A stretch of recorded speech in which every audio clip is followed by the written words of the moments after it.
नमस्कार साथियों, स्वागत है आप सभी का अंकित इंस्पायर्स इंडिया पर। मैं हूं अंकित अवस्थी। आप हैं मेरे साथ में एक ऐसी खबर पर चर्चा करने के लिए जिसे पाकिस्तान वाले डाइजेस्ट नहीं कर पाएंगे। डाइजेस्ट ना कर पाने के पीछे का बड़ा कहानी किस्सा है, वो हम आपको जरूर बताएंगे। आपको ये तो याद होगा कि कश्मीर को लेकर के पाकिस्तान दुनिया भर में अपना एक एजेंडा चला रहा है, और वो एजेंडा है कि भारत किसी भी प्रकार से G20 की बैठक कश्मीर में आयोजित ना करा पाए। और इस विषय के लिए उसने अपने साथ जो उसके साथ सहानुभूति रखने वाले देश हैं, उनमें से सबसे बड़ा सहानुभूति करता है तुर्की, उसे मनाया, चीन को मनाया, सऊदी को मनाया कि आप G20 के मेंबर हैं, लेकिन आप उस मीटिंग में मत जाइएगा जो कश्मीर में आयोजित कराई जाएगी। भारत ने अपने द्वारा अनाउंस करते हुए बताया कि हम G20 में श्रीनगर में कब कब बैठक कराने वाले हैं। हमने तारीखें दी थी, अगर आपको याद हो तो 22 से लेकर 24 मई के बीच में, जिस समय श्रीनगर के अंदर हमारे द्वारा G20 की बैठक आयोजित करवाई जाएगी। आपको कुछ दिनों पूर्व भी हमारे द्वारा दी गई एक जानकारी याद होगी जो हमने अपनी पाठशाला पर डाली थी, जिसमें हमने बताया था कि भारत ने अपनी सुरक्षा व्यवस्थाओं को मुस्तैद करने के लिए NSG और मार्कोस कमांडोज को हाल ही में कश्मीर भेजा है। इसके पीछे की कहानी क्या है वो तो हम जरूर बताएंगे, लेकिन आपको यह भी पता हो कि पाकिस्तान के द्वारा निरंतर वो सब प्रयास किए गए कि अंतर्राष्ट्रीय मंच पर जब उसे मौका मिले वो कश्मीर का मुद्दा उठा दे। इसी क्रम में गोवा में आयोजित की गई SCO के विदेश मंत्रियों की बैठक में बिलावल भुट्टो आए, कश्मीर मुद्दे को उठाए बिना रह नहीं पाए। इनके तमाम प्रयास लगातार चलते रहे। इस बीच में भारत का बयान भी आया और उनसे कहा भी गया कि देखिए, आज मुद्दा कश्मीर नहीं है, मुद्दा यह है कि पाकिस्तान के उस हिस्से पर जिस पर कश्मीर के उस हिस्से पर जिस पर पाकिस्तान कब्जा करके बैठा है, उसे वो कब खाली करेगा। अब उस विषय पर चर्चा होनी चाहिए। कश्मीर या 370 ना होगा, गॉन आर द डेज। ये हमारे द्वारा इनको कमेंट कर दिया गया। G20 के इवेंट के अंदर पाकिस्तान के द्वारा निरंतर प्रयास किए गए कि इन्हें सफल ना होने दिया जाए, लेकिन इसी बीच में आप एक खबर देखते हैं कि ट्विटर पर नंबर 1 ट्रेंड कर रहा है G20 इन कश्मीर। अचानक ऐसा क्या हो गया, वो जानकारी आज के सेशन में हम आपको दे रहे हैं। पाकिस्तान ने जो तमाम प्रयास किए थे सबसे पहले Y20 को फेल कराने के, वो निष्फल साबित हुए हैं। ऐसा क्यों? आपको याद होगा कि जब हमने आज से पहले जब ये सेशन किया था, उसमें जिक्र करते हुए बताया था कि G20 के तत्वाधान में यूथ 20 की बैठक भी श्रीनगर में आयोजित करवाई जाएगी, और वो यूथ 20 की बैठक 11 से लेकर के 12 मई के बीच में आयोजित कराई जाएगी। आज 12 मई पूरा हो चुका है। सुर्खियां आपके सामने हैं। सुर्खियां ये हैं कि Turkey ditches Pakistan on Kashmir. हुआ क्या है? हमने G20 के तत्वाधान में जो Y20 की बैठक आयोजित करवानी थी 11 और 12 मई की, जिसके बारे में मैं आप लोगों को ऑलरेडी लगभग 1 महीने पहले बता चुका था, वो बैठक पूरी भी हो चुकी है। और इंटरेस्टिंगली, जिसे मनाने के लिए पाकिस्तान ने सब कुछ किया, वो तुर्की उस बैठक में आकर शामिल हुआ। जी हां साथियों, आज के सेशन में सबसे इंटरेस्टिंग बात यही है कि कश्मीर के मसले पर जिस पाकिस्तान ने दुनिया को एक तरफ करने का प्रयास किया हो, लोगों को बरगलाने का, भड़काने का काम किया हो, उनके प्रयासों को नुकसान हुआ है। और नुकसान किस बात का? कि तुर्की आकर साझा हो गया है। क्यों हुआ, कैसे हुआ, क्या बैकग्राउंड रहा, वो सब जानेंगे, लेकिन उससे पहले जरूरी जानकारी जान लीजिए। मेरे प्यारे साथियों, आप सभी को ज्ञात होगा हमारे द्वारा अपना एक एप्लीकेशन गूगल प्ले स्टोर पर और एप्पल iOS पर उपलब्ध है, जिसका नाम है अपनी पाठशाला। अपनी पाठशाला पर हमारे सभी विद्यार्थी या मित्र जो भी स्टेट PSC, UPSC जैसी तैयारी कर रहे हैं, उनको फाउंडेशन अपना हिस्ट्री, ज्योग्राफी, पॉलिटी, इकोनॉमी में मजबूत करना है, उनके लिए हमारा एक बैच सारथी हमने अनाउंस किया हुआ है। इस सारथी बैच का कीमत है 1999, जिसमें पूरे 1 साल का कंटेंट आपको उपलब्ध कराया जाएगा 4 विषयों पर पूरी महारत के साथ, जिसे आप हमारे एप्लीकेशन, जिसका लिंक कमेंट बॉक्स में दिया गया है, वहां प्राप्त कर सकते हैं।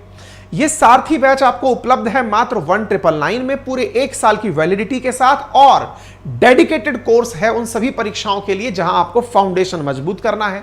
डिजिटल बोर्ड के माध्यम से classes, call centre facility, test series जैसी सुविधाएं यहां पर दी जा रही हैं। क्लासेस कैसी होंगी, इसका डेमो आपको दिया गया है। आप एप्लीकेशन एक बार इंस्टॉल करिए, जाकर वहां पर डेमो देखिए। गूगल प्ले स्टोर पर विद्यार्थी साथियों का जबरदस्त हमें रेस्पॉन्स मिला है। 5 स्टार से ऊपर, मतलब 5 स्टार के बिल्कुल करीब हमारी रेटिंग विद्यार्थियों के द्वारा हमें दी गई है। आप जाकर के यहां पर और फीचर्स का भी लाभ ले सकते हैं। यदि आप कुछ भी नहीं पढ़ना चाहते हैं तो जो फ्री में हमने यहाँ फीचर्स दिए हुए हैं, जैसे आपके लिए इन्फोग्राफिक्स का फीचर है, आप उसका लाभ ले सकते हैं, टेस्ट का फीचर है, आप उसका लाभ ले सकते हैं, एनसीईआरटी की सभी 6 से लेकर 12वीं की सारी बुक्स फ्री ऑफ कॉस्ट उपलब्ध हैं, आप उन्हें डाउनलोड करके पढ़ सकते हैं। और हमसे सोशल मीडिया पर कनेक्ट करने के लिए यहां पर तमाम लिंक्स दिए गए हैं जहां पर सीधा हमसे कनेक्ट हो सकते हैं। इसके लिए आपको करना क्या होगा? नथिंग, आप केवल जाइए और सेशन बाय कर लीजिए। आगे बढ़ते हैं साथियों। मेरे प्यारे साथियों, जैसा आप सभी जानते हैं कि Y20 से रिलेटेड जानकारी हमने आपको महीने भर पहले दी थी कि श्रीनगर में Y20 आयोजित होगा।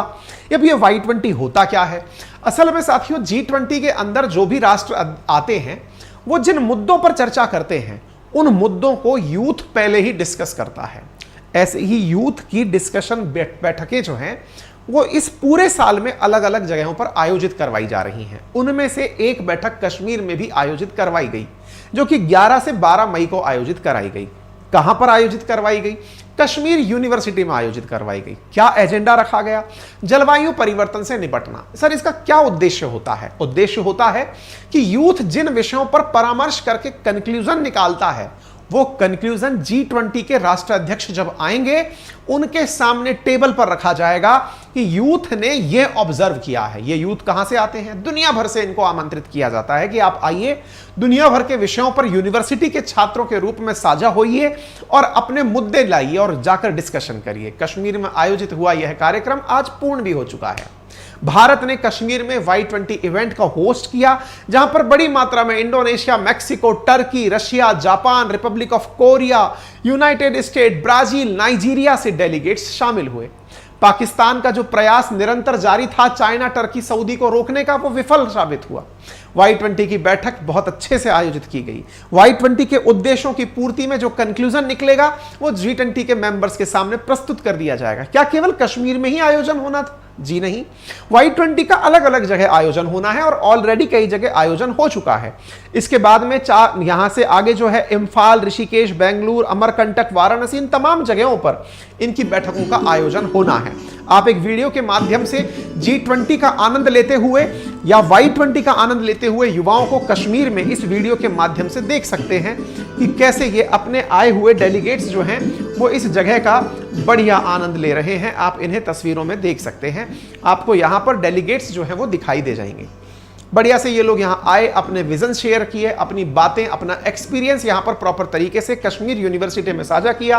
पूरा कश्मीर घूमा, कश्मीर की जो वर्तमान स्थिति है वो इन्होंने बहुत ही फ्री तरीके से यहाँ पर देखी है। साथियों, Y20 का consultation event held at university of Kashmir, ये हमारे इस समय PIB के ऊपर भी आ चुका है। 108 विद्यार्थियों के द्वारा यूनिवर्सिटी ऑफ कश्मीर से यहाँ पर भाग लिया गया, जिनमें से 34 स्टूडेंट स्कूल से थे, 57 स्टूडेंट जो कॉलेजेस थे जो कि श्रीनगर और उसके आसपास की जगह से थे, जिन्होंने यहां पर भाग लिया। दुनिया भर के लोग यहां पर शामिल हुए, जिनमें से एक अमेरिकी नागरिक का दिया गया बयान आप सुन सकते हैं।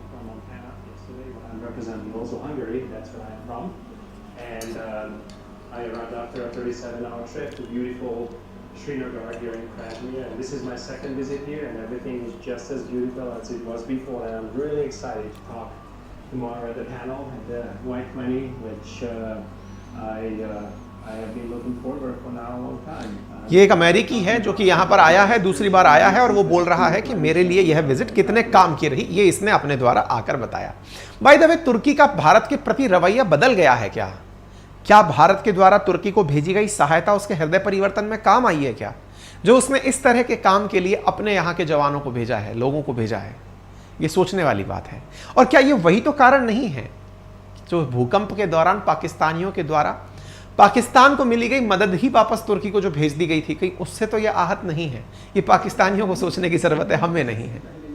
आपको याद होगा कुछ दिनों पूर्व भी एक सेशन में हमने जिक्र किया था कि कश्मीर के मुद्दे पर तुर्की ने एक बार फिर से नाम लिया था, लेकिन वो नाम कश्मीर का नहीं, दुनिया भर में सारे वो स्थान जहां पर UN में जिनकी चर्चा होती है उनके बारे में था। क्या भारत के कश्मीर को लेकर तुर्की अपनी राय बदल रहा है? अगर ऐसा है तो पाकिस्तान के लिए ये एक बहुत बड़ा सेटबैक है। बाकी आप क्या समझते हैं इस बात से, वो आप जरूर कमेंट बॉक्स में बताएं। चैनल पर नए हैं तो आप हमें सब्सक्राइब कर लें। इस वीडियो को ज़्यादा से ज़्यादा साथियों से साझा करें। वीडियो को लाइक एंड शेयर करना बिल्कुल ना भूलें। G20 की बैठक सितंबर में 2023 के अंदर होने जा रही है, जहां पर राष्ट्र अध्यक्ष शामिल होंगे। उनका क्या ऑब्जर्वेशन रहेगा, दुनिया जरूर जानेगी। फिलहाल के लिए इतना ही। अगर आपको जानकारी पसंद आई हो, अपने सभी साथियों से साझा करें। बाकी कमेंट बॉक्स में हमने अपनी पाठशाला का लिंक पिन किया हुआ है, आप वहां जाकर सोमवार से शुरू होने वाले सारथी बैच में अपने आप को एनरोल कर सकते हैं। आपका समय शुभ हो। धन्यवाद।